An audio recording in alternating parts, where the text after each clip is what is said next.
नमस्कार, बहुत बहुत स्वागत है आपका। इस समय सूर्य अपनी पूरी गर्मी को लेकर मानो ऐसा लग रहा है वह पूरा का पूरा तेज इस पृथ्वी पर उड़ेलने के लिए तैयार हो। गर्मी लगातार बढ़ रही है और क्या कहता है इस आधार पर ज्योतिष, क्या कहते हैं हमारे ग्रह नक्षत्र, और क्या है हमारी सनातन धर्म की मान्यता और क्या है परंपरा। इस संबंध में आइए हम आपको मिलवाते हैं और सुनवाते हैं क्या कहना है ज्योतिषाचार्य जी का। इस समय हम आपको मिलवाने जा रहे हैं ज्योतिषाचार्य पंडित आचार्य नारायण दास वैष्णव से। क्या कहना है उनका, किस प्रकार का संदेश है, आइए हम आपको सुनवाते हैं और मिलवाते हैं। नमस्कार।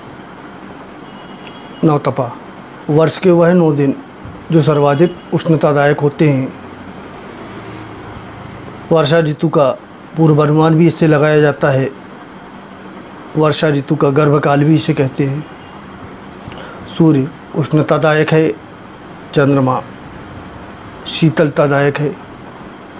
सूर्य अपने भ्रमण काल में जब रोहिणी नक्षत्र में प्रवेश करता है उस दिन से प्रारंभ के 9 दिन नवतपा के रूप में माने जाते हैं।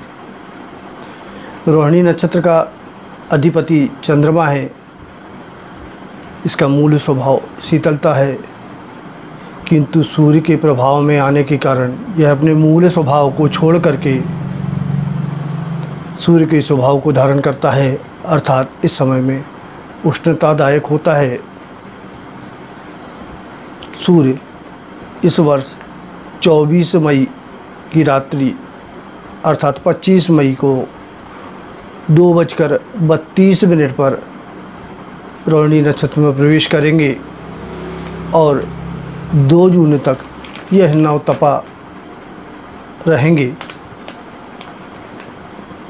इस समय में सूर्य की लंबवत किरणें पृथ्वी पर पड़ने के कारण सर्वाधिक गर्मी पड़ती है। ऐसी मान्यता है कि यदि इन 9 दिनों में वर्षा नहीं होती है तो वर्षा काल में अच्छी वर्षा के संकेत होते हैं, किंतु यदि इन 9 दिनों के दौरान वर्षा हो जाती है तो वर्षा ऋतु में कम वर्षा की संभावना मानी जाती है। चूँकि यह समय सर्वाधिक उष्णता का होता है, गर्मी का होता है, इसलिए जल तत्व की कमी हो जाती है। शरीर में जल की पूर्ति कम रहती है, अतएव इस दौरान जलयुक्त पदार्थ, जलयुक्त जो वस्तुएं हैं उनका सेवन अधिक करें, जल तत्व की कमी न होने दें। जल का दान करें, जलयुक्त वस्तुओं का दान करें।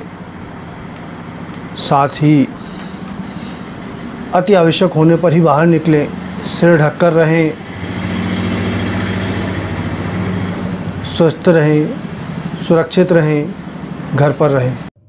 यह थे पंडित आचार्य नारायण दास वैष्णव, जिन्होंने पूरा संदेश दिया कि किस प्रकार के इस समय नवतपा में और सूर्य किस प्रकार तपन देता है, क्या क्या यहाँ मान्यताएं हैं, किस प्रकार ग्रह अपने चाल को बदलते हैं और क्या क्या परिणाम होते हैं और हमें किस प्रकार इससे बचना चाहिए। हम लगातार आपसे मुलाकात करवाते रहते हैं ऐसे व्यक्तित्व के धनी लोगों से, तो इस बार हमने आपको मिलवाया पंडित आचार्य नारायण दास वैष्णव से। देखते रहिए LNB TV। नमस्कार।